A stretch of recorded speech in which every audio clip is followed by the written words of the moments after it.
ألم تر إلى الذين نافقوا يقولون لإخوانهم الذين كفروا من أهل الكتاب لئن أخرجتم لنخرجن معكم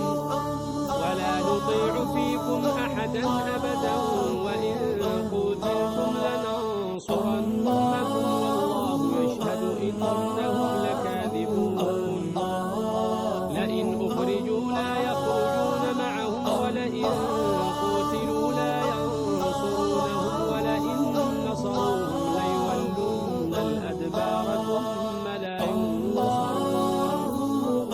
لأنتم أشد رهبة في صدورهم من الله ذلك بأنهم قوم لا يفقهون لا يقاتلونكم جميعا إلا في قرى محصنة أو من وراء جدر بأسهم بينهم شديد تحسبهم جميعا وقلوبهم شتى ذلك بأنهم قوم لا يعقلون كمثل الذين من قبلهم قريبا ذاقوا وبال أمرهم ولهم عذاب أليم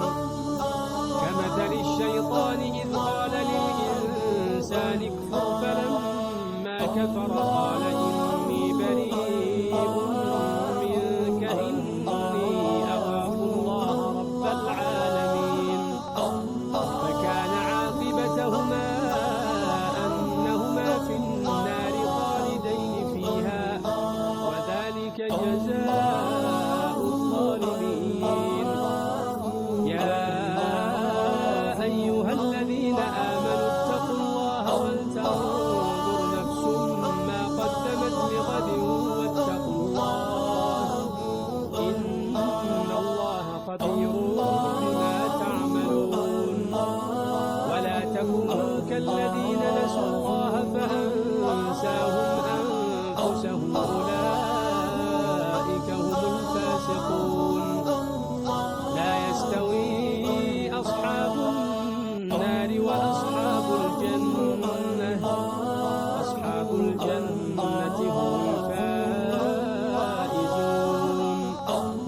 لو أنزلنا هذا القرآن على جبل لرأيته خاشعا متصدعا